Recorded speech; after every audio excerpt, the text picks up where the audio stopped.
But yeah, let's get started, everyone. Good evening, and thank you so much for joining us for this fourth conversation on our series, Theologies of Transformation and Actions for Justice. Michael, Lisa, Joe, Bobby, so glad you could join us this evening for this conversation. In similar format to the other conversations, we'll have a brief reflection from a panelist, followed by group discussion for really the majority of the evening. But we do really appreciate these reflections to get us going. And this evening, the reflection comes from the Reverend Dr Sid Moan, my colleague and co-director at Interfaith Action, who has a lot to say on this topic of human rights and justice. For 35 years, he served as the president of the global and human rights organization Heartland Alliance for Human Needs and Human Rights, and provided leadership in areas of poverty, migration, social marginalization, healthcare, housing, and trauma and torture. Sid is also an ordained clergy in the United Church of Christ and professed in the Order of Ecumenical Franciscans. And Sid, before we get started, if it's all right with you, I'm going to share this principle and read it for us. Okay, good. Here we are. So, so tonight we're talking about principle 3 out of our 10 Interfaith Action principles. And this principle says that our encounter with others necessitates multifaceted commitments to ensure human rights and justice. These interconnected commitments seek to ensure individual human rights, community rights, and environmental justice, providing shared conditions and resources that equip every individual and all of creation to flourish, particularly the poor, the vulnerable, and the excluded, and those species that are endangered. So Sid, thank you so much for being willing to share your evening with us and giving us this reflection on human rights and justice. Great, good to be able to share with you. And tonight's session really builds on last month's session, in which Bobby Gaunt guided us in thinking about our principle of tenderness. And I think tenderness and justice are the two core pillars on which our work as communities of faith is based.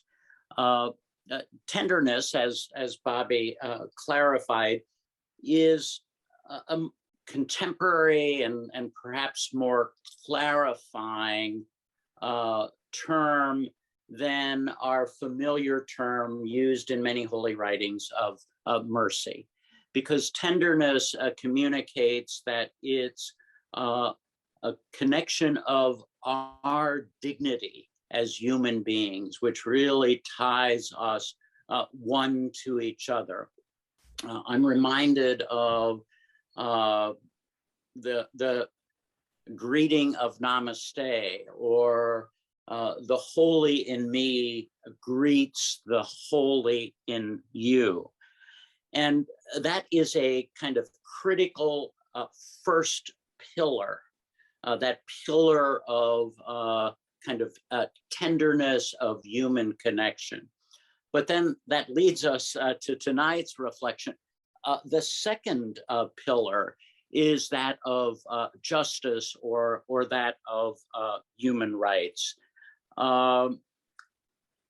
In secular terminology, the concepts of human dignity and human rights as being inextricably linked has provided the foundation for international human rights work, as well as regional human rights work around the globe. So from our perspective as faith communities, we talk about tenderness and justice.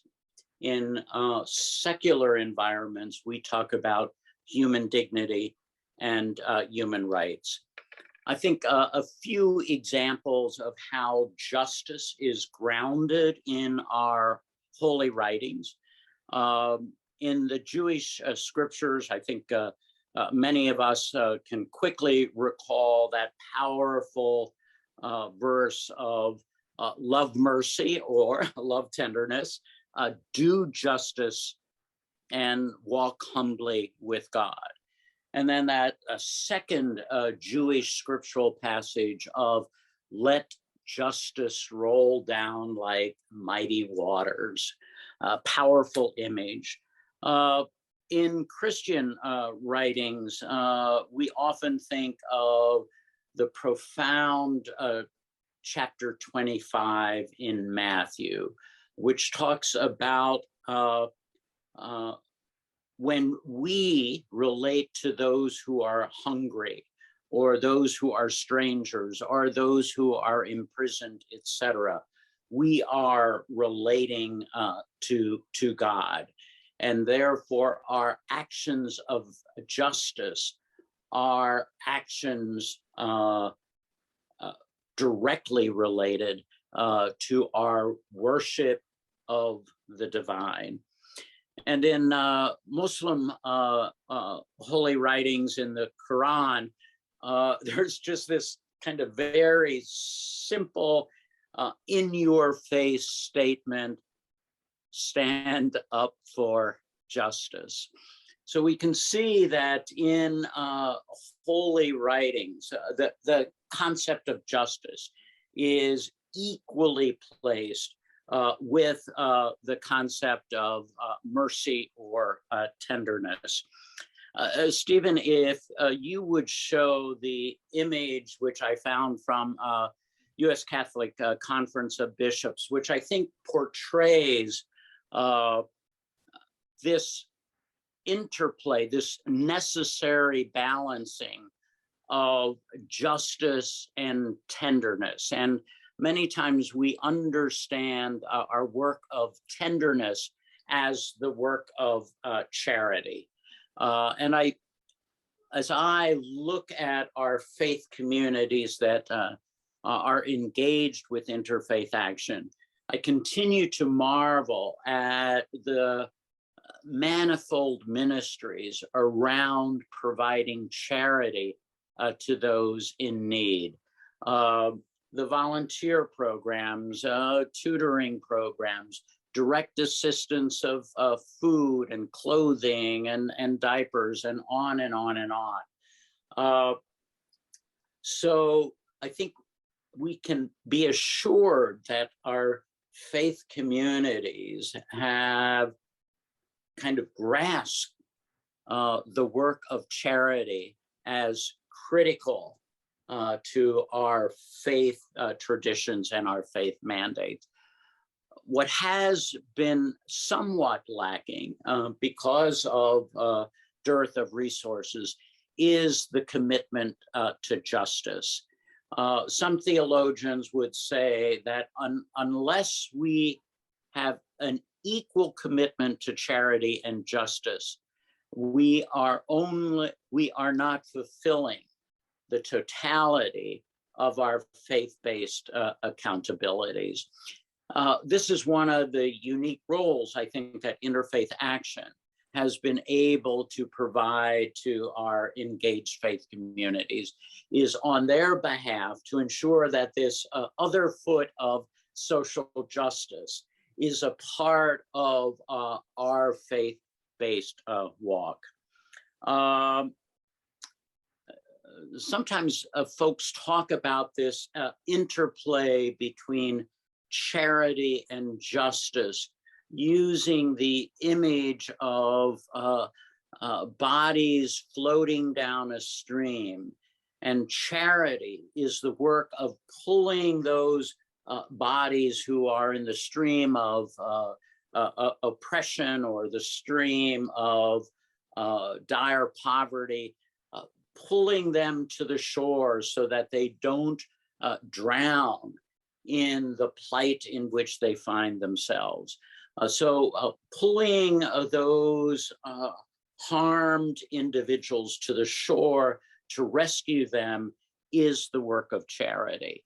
The work of justice is the work that prevents bodies from being thrown into the stream of oppression or despair or destitution, and changes the structures that place folks in that deplorable stream. There is a Jewish concept called tzedakah, which is loosely translated as charity seeking justice, charity not as an end unto itself. And I think this image from the U.S. Catholic Conference of Bishops illustrates that in a very poignant way, that our works of charity must be accompanied by our works of justice. Let me talk a little bit about the difference between justice and the law. Justice is, from my understanding, the higher ideal. I think we're all familiar that some of the laws that we have are just laws. And there are laws that are unjust. And many of us over the years have advocated against unjust laws. So when we talk about our commitment to the rule of law, we as people of faith have a very important footnote, is we advance the rule of law as that rule of law is just. I think there's often understood as this continuum from kind of autocracy to justice, which is the ruler as the law, to the law as ruler, to justice as ruler, or I think Rex Lexus, Lexus Rex, or Justice Rex, that understanding in some country situations of totalitarianism, the ruler is the law. We in democratic societies understand that the law is our ruler, and we as faith communities understand that justice, holy justice, is our ruler. I think our scriptures, as I've referenced earlier, give us many concrete examples of what justice looks like. It entails welcoming the stranger. And in the Jewish scriptures, in fact, the ethic of love in relationship to the stranger or the immigrant is so powerful that the Jewish scriptures reference, you should love your family with the same degree of love that you have for the stranger and the immigrant. So the model of love is primarily the model of love for the foreigner, the migrant, the stranger. And given that ideal of love, we should also extend it to our family. So a turnabout on kind of traditional ethical understandings. Again, holy writings go on to talk about, care for poor, preservation of the holy gift of creation, on and on and on. So from a holy writings perspective, many examples of what justice looks like for communities of faith. Within the secular realm, the body of human rights commitments also provides clarifying guidance to us to understand how human dignity through the provision of human rights can be advanced in our world. And human rights literature is grouped on concepts of human dignity, human rights, and human responsibilities.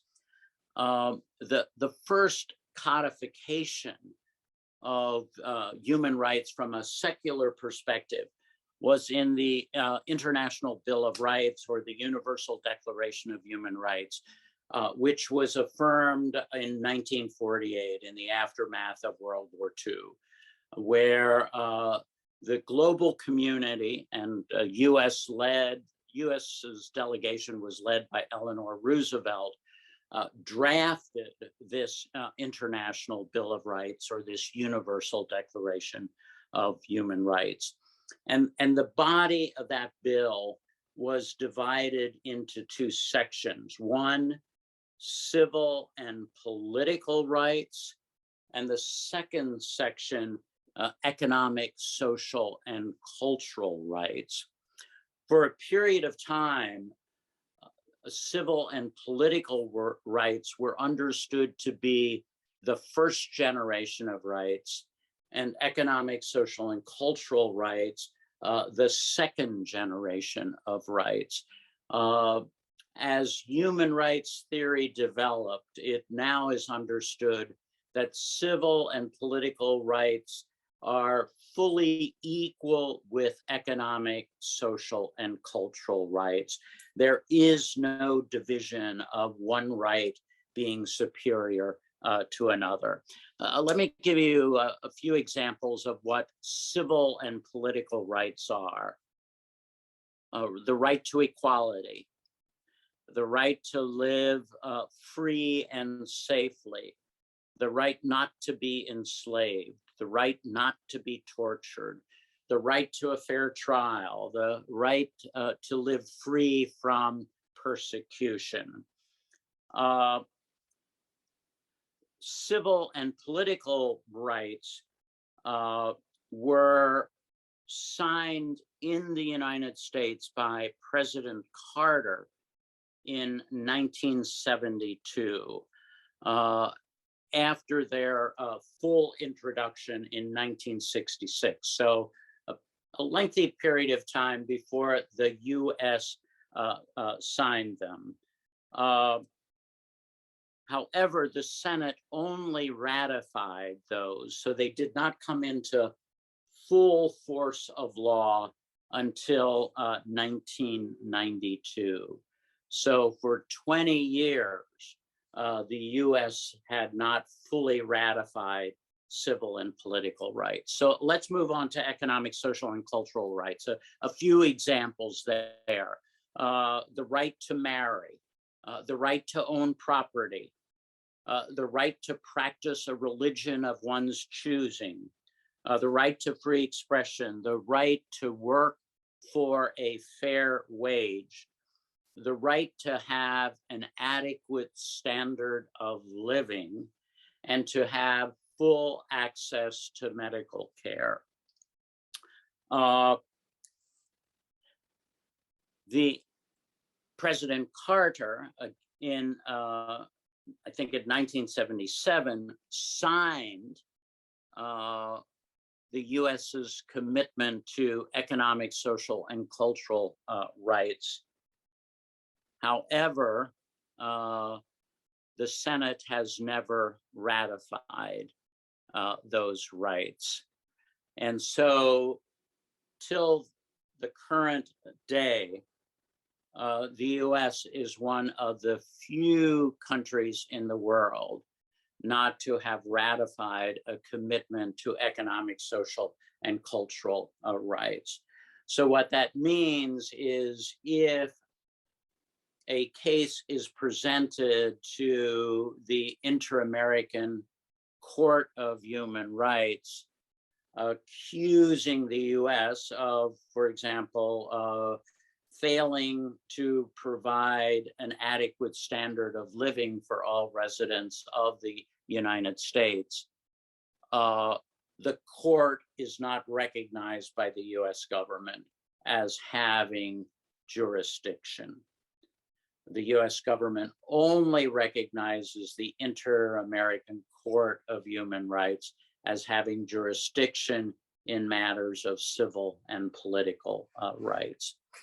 Let me quickly move on, because I think this body of international human rights law is very instructive for us as people of faith in understanding how our faith-based commitment to justice is evidenced in the global system of justice called human rights.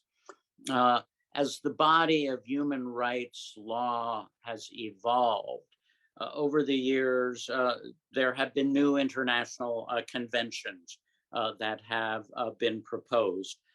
International Convention on the Rights of the Child, the Convention on the Elimination of Discrimination Against Women, the Convention on the Rights of Migrant Workers. In terms of the International Convention on the Rights of the Child, the US is not a signatory to that convention. It is one of two countries that has not signed or ratified the rights of the child. In addition to the United States, the other country is South Sudan. In terms of the Convention for the Elimination of Discrimination Against Women, the US, regrettably, again, is not a signatory nor a ratifier of that convention. We are one of 7 countries that has not ratified the Convention Against Discrimination of Women. Some of the other countries are Sudan, Somalia, Iran, and the United States. And then likewise, the Convention on the Rights of Migrant Workers has not been signed or ratified. Finally, human rights work is done at an international level, primarily in Geneva, as well as with regional bodies such as the African Commission on Peoples and Human Rights, the European Commission on Human Rights, which is a part of the Council of Europe, and then the Inter-American Commission of Human Rights, which is a part of the Organization of American States. The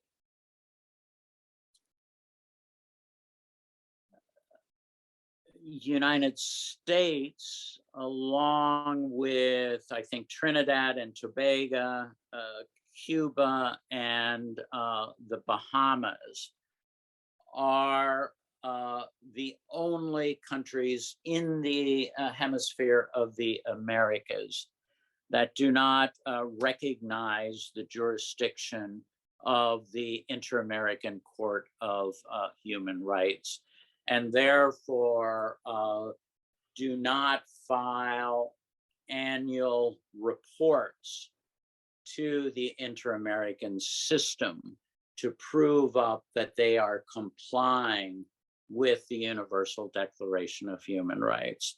So I think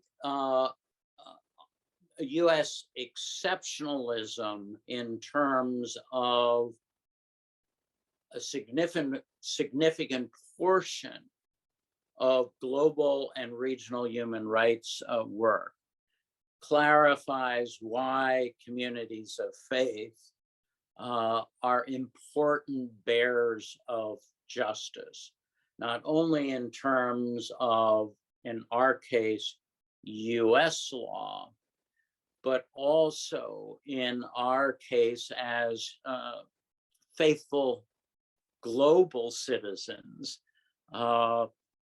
bringing US law into compliance with what is recognized as an international standard of justice, an international standard of human rights. So I hope this gives a flavor of how our commitment as people of faith through interfaith action is based on a commitment to tenderness, which initially leads us to works of charity, of affirmation of human dignity, but also leads us to the work of justice. The work of justice is applying our faith-based principles both in a US context and for the US to also place its legal understandings of justice in an international human rights framework. With that, I'll close my comments and look forward to questions and discussion.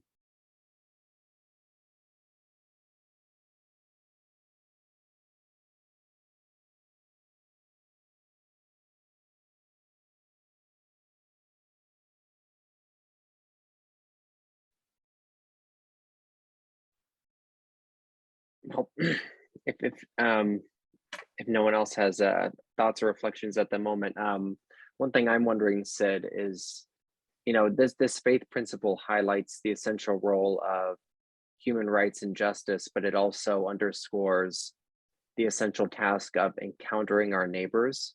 That's in the principle as well.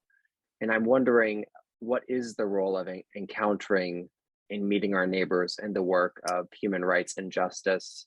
And maybe also, just to kind of tease out, I think you also said, you know, that charity is always a means to justice. Charity is never an end. So maybe another way of asking that is, what is the role of charity in the work of justice? And that can be open to the group as well. But yeah, I also would like to get your thoughts on that, Sid.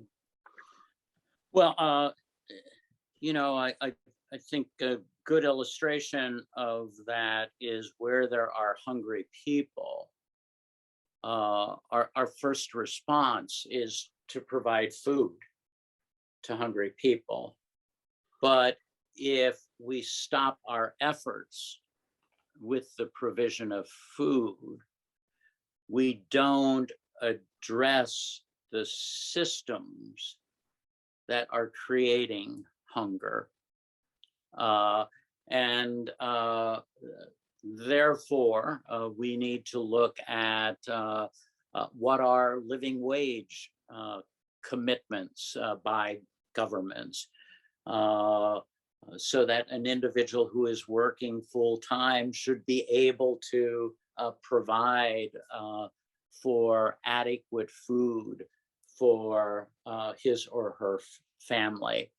To advance the expansion of the federal child tax credit, as was done during the pandemic, which within 45 days lifted 50% of children out of poverty in the United States. And clearly there's a direct correlation between poverty and hunger. And so again, how do we connect our encounter with hungry people and our human response to provide for their current state of hunger with preventing hunger in the future? And I think illustrates how encountering the other should be triggering both charity as well as justice. Well, I think it's about both and, right? Yes, clearly. And also, again, you know, we've heard a lot recently about systemic racism. Mm-hmm. Well, what we're talking about here is systemic everything. Mm-hmm. In terms of what you were describing, Sid. Well, it's always a bit disheartening for me whenever I'm making a presentation on international human rights conventions, and to have to report that the purported leader of the free world Right. stands with countries like Sudan and Somalia as not being compliant with children's rights or women's rights or migrant worker rights. So it reminds me of the painstaking and persistent work that we as people of faith in the United States are to be engaged in. Exactly. I mean, those are stunning. You know, shame on me for either having forgotten it or not having known it in the first place. I don't know, but I would love to, I don't know if you can provide copies of your presentation, your remarks, include that. But I think that again is naming it and using your voice to talk about it and speak up. Because that really makes the argument in my head. My goodness. Wow. Well, and one of the many arguments that have been used by those opposing the U.S. signing on to the Convention on the Rights of the Child is that some religious communities believe their religion how do I want to say this? The Convention on the Rights of the Child prohibits the use of physical violence against children, that children should not be reprimanded by physical acts of violence. And there have been Christian religious communities that have said that would violate our right as Christians to rear our children as we believe they should be reared. And that is often quoted as one of the primary reasons why there is not sufficient political will in the US to ratify the Convention on the Rights of the Child. Wow. Hardly know what to say. Yeah. And So, again, I think we are seeing in our current religious and political environment a resurgence, particularly from some Christian communities, that they have a religious right to exclude, to hate, to marginalize. Right.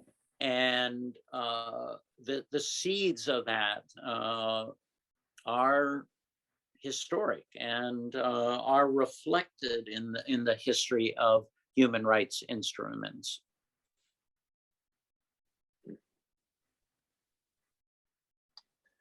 Well, I also want to bring in, Michael. Sid, I just wanted to ask a question. That graphic that you showed on justice and charity was very helpful to kind of flesh those two twin items out for this faith principle. But I was just wondering, in terms of practical things that we can do to advance these things, whether it's through Interfaith Action or other things, I was wondering what recommendations you might have for us. Well,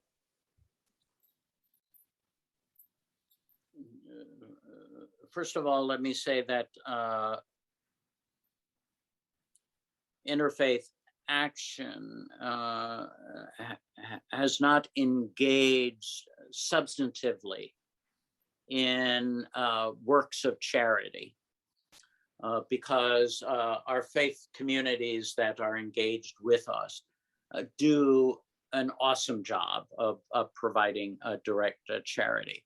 Now, there's one exception, I would say, that our annual celebration of the harvest and the harvesters, in which we collect beans and rice and toiletries, is an expression of charity. Mm-hmm. But it is that Jewish concept of tzedakah, which is charity that is leading towards justice. So it engages folks in understanding injustice that is experienced by migrant workers. And so allows, I guess, a spirit of tenderness to flourish so that the work of justice can begin. For example, last year at the celebration of the harvest and harvesters, there was a petition for people to sign to encourage our elected officials to reinstate driver's licenses for undocumented migrant workers. So an example of something concrete that could be done.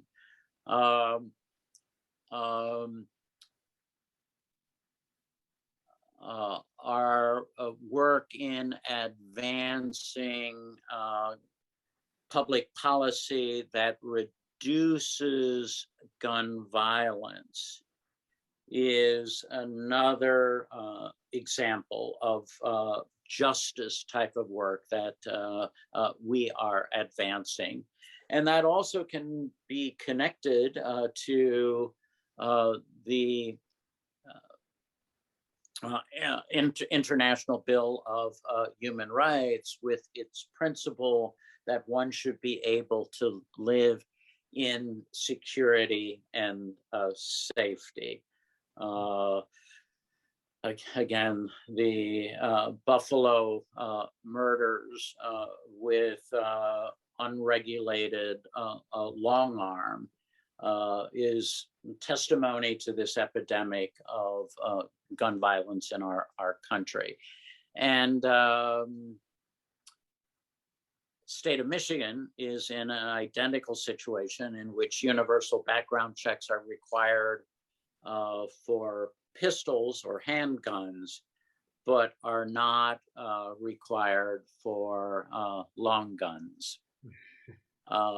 So again, illustrating the type of justice-oriented work that we are doing, whether one thinks of it as people of faith who are peacemakers and looking to promote peaceful, safe societies, or whether one is adhering to internationally recognized human rights law that everyone has a right to live in safety and security.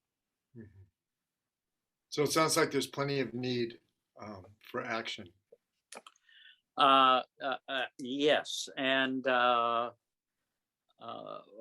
one area that I haven't touched on, which is a part of this principle, is also environmental justice, and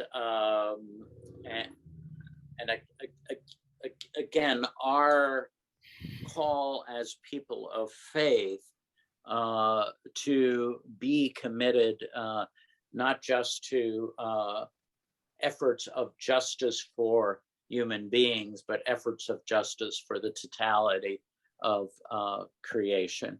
And again, that's something that's not been recognized to date in the Universal Declaration of Human Rights. The closest instrument we had to that was the Paris Climate Accords, which again are not yet a robust international covenant. It is still a loose affiliation of commitments.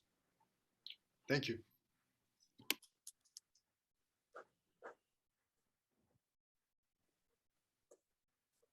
Okay. Oh, there we go. Okay. Can everyone hear me? Am I? Yep. Okay. I didn't want to express this. I feel like I have half a thought here. I was trying to complete it before I expressed it, but then again, maybe that's what discussion is for. Is too. So, forgive me, Sid, with the concept of the, oh gosh, the Jewish tzedakah, is it? Is that Tzedakah. Yeah. Okay.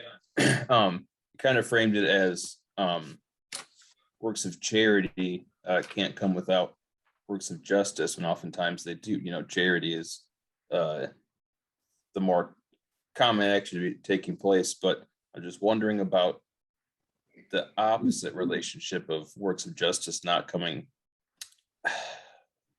how they relate with works of charity specifically. So my example was the reason I was thinking of it, because with our non-discrimination ordinance in Three Oaks they passed last year, was successful, but then it's in place, and that's a just policy. But then how can works of charity relate to how am I trying to think of this? It's codified, right, in our code of ordinances. However, it's not been as far as we know needed yet. So how do we interact with that? So as people of faith in our particular community interact with that act of justice in terms of our charity? Does that make sense? Does that? Yeah, it does very much okay. so, and it connects to me on the Jewish scriptures with the verse of "Let justice roll down like mighty waters," and not just stay up in kind of the heavens as this great commitment, but then also in doing, for example, migration work in the United States and also in Mexico. Mexico is known for having exemplary human rights commitments embodied in their law, human rights commitments that put the United States to shame. Now, those human rights commitments are typically never applied in a pragmatic way. So the rhetoric or the policy framework is there, but the practical application doesn't happen. In the US, the theoretical or legal framework is missing, but the practical application is more robust than it is in Mexico. So this is, I think, the ongoing challenge that first we need in many cases, the legal framework so that those who are victims of injustice have a remedy. Civil rights law. For the first time, people could bring civil rights complaints to the courts. But again, without education as to civil rights, many individuals don't know that they have a practical remedy to their life experiences of discrimination. And it also, Joe, clarifies why in June we're going to be releasing kind of pragmatic guides to being an inclusive faith community for those faith communities who have a policy of inclusion, to say, okay, you got the policy. Now, how are you practicing what you're preaching? And also doing the same to guide congregations in becoming anti-racist congregations, recognizing that many of them have done a study program to understand anti-racism. So there's an educational commitment, but what's the action commitment? How is it manifest in kind of everyday life? So a good question, and something that shows the totality of our work needs to be done. And again, that's within the human right, the global human rights situation.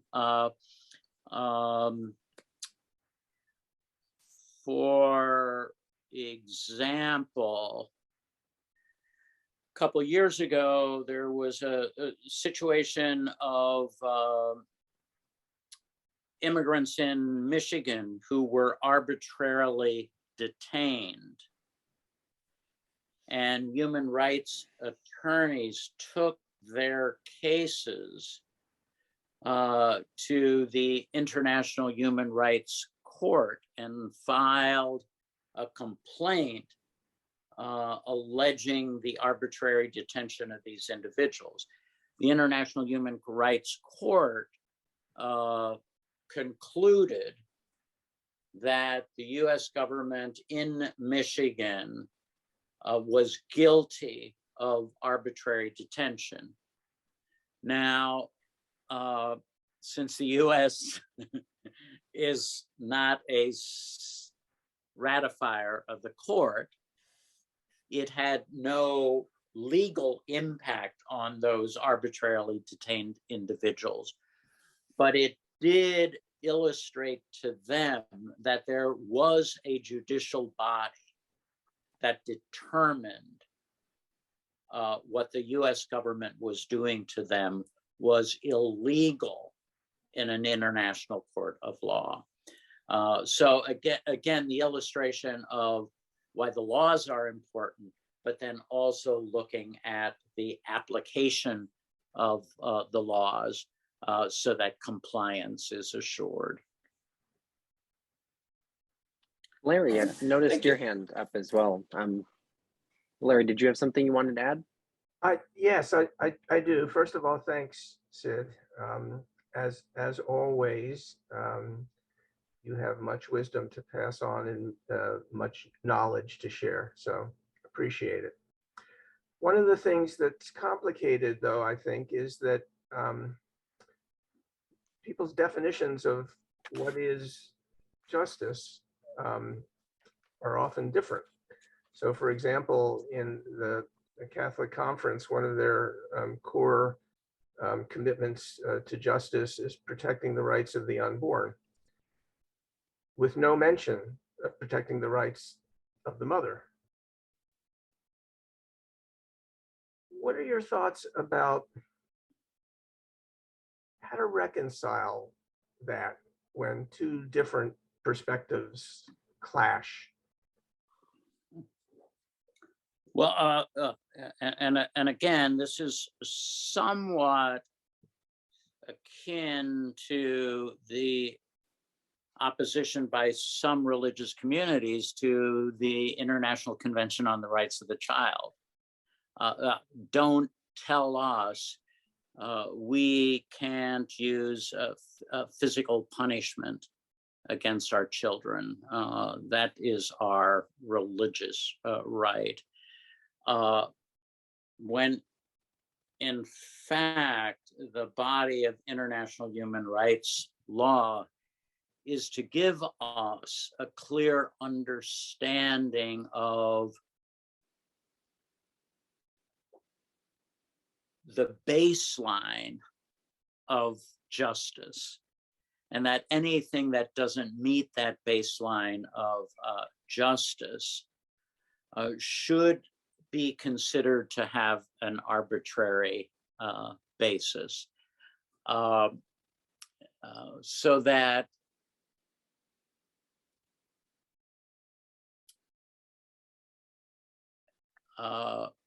the convention against the Convention Against Discrimination Against Women does not reference what the Catholic Church's position on abortion would be. It references that the choice rights of women, for example, which again helps explain why the US has not signed or ratified that agreement.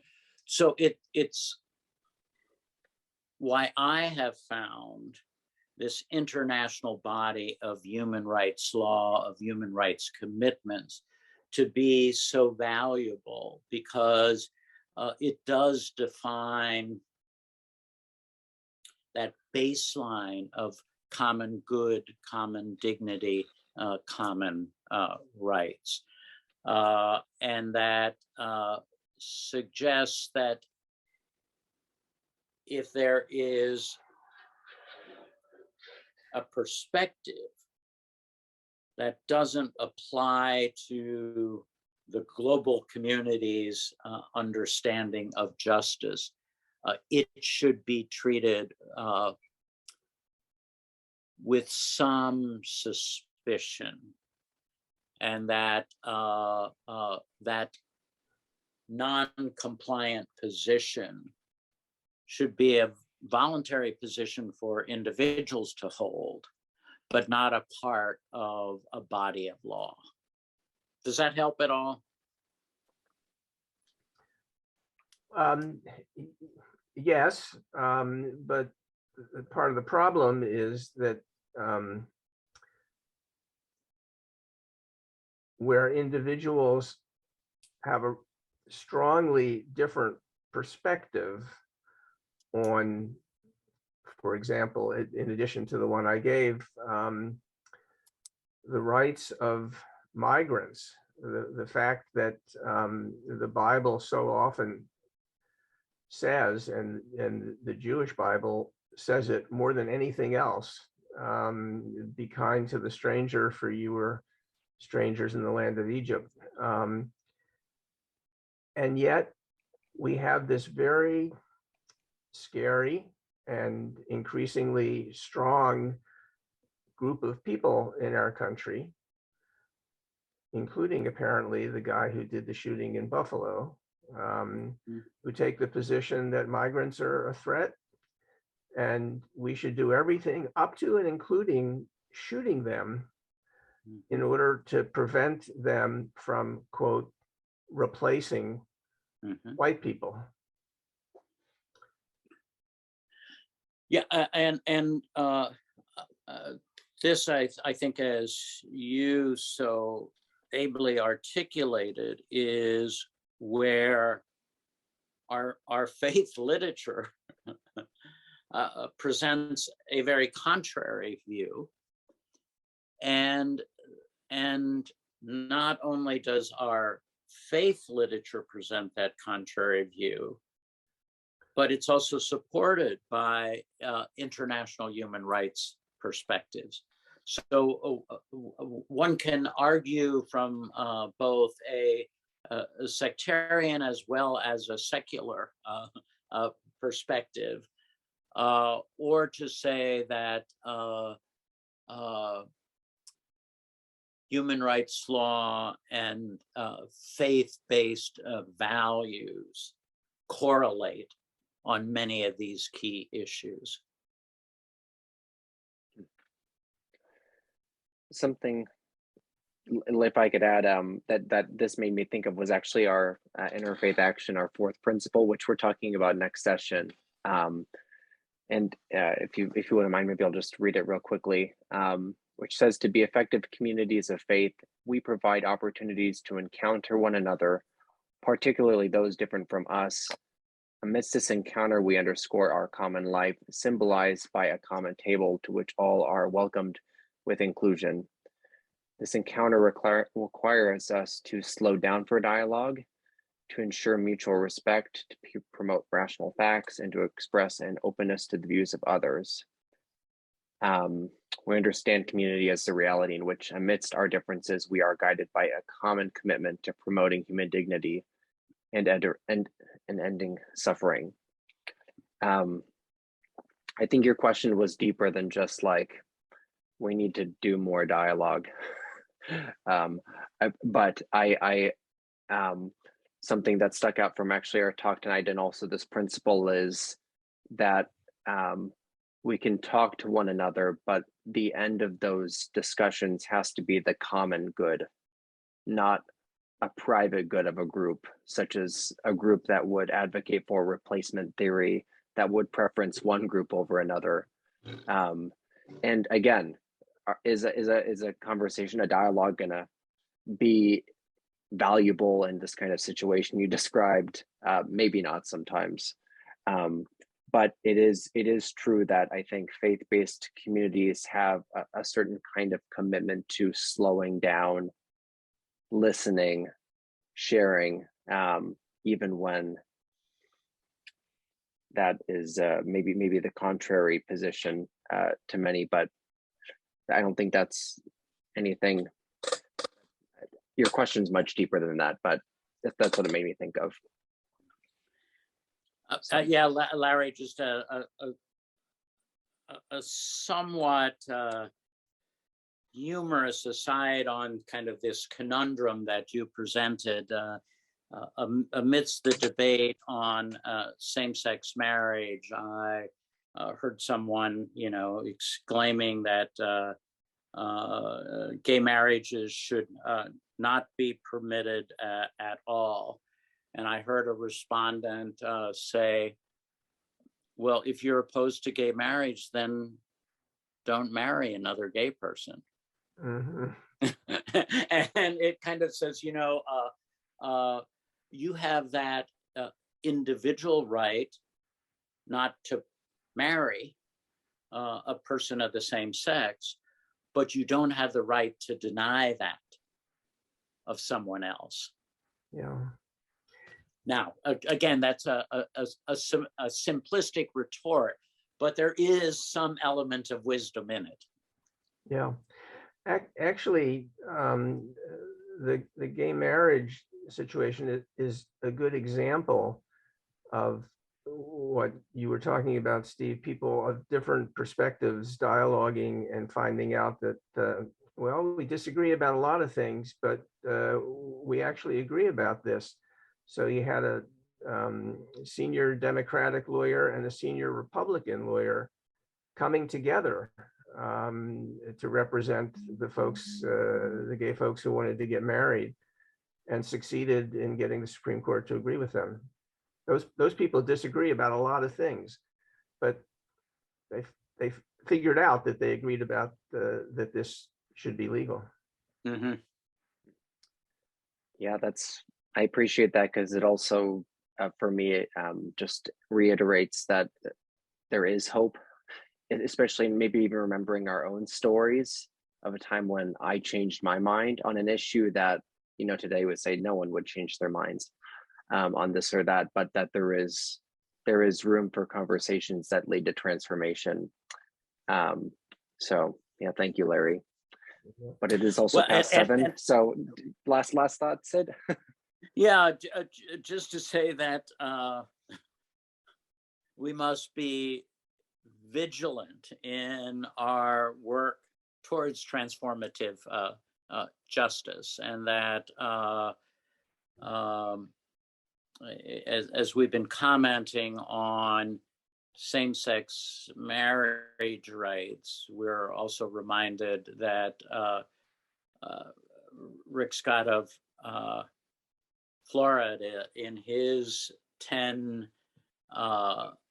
principles for his Republican platform, includes the reversal of same-sex marriage rights. Now, that's a rhetorical statement, but just that, again, as communities of faith, our justice work is ongoing, and even when justice is secured, it needs to be tended so that its permanency is provided.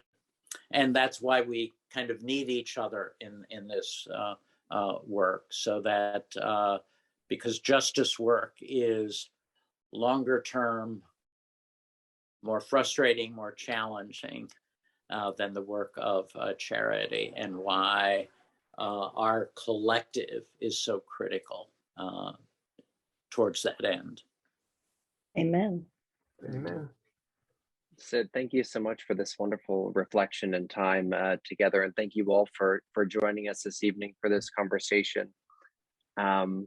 Before we leave, I want to let you know that our next program is at the end of June, June 27th. It's a Monday night at 6 p.m., just like this one, and we'll be talking about our fourth Interfaith Action principle with Steve Sakala and Sid Mohn again. So, but thank you all for joining us this evening, and hope you enjoy the nice weather the remainder of the week. Thank you. Thanks, Thank you Mario. very much. Well done.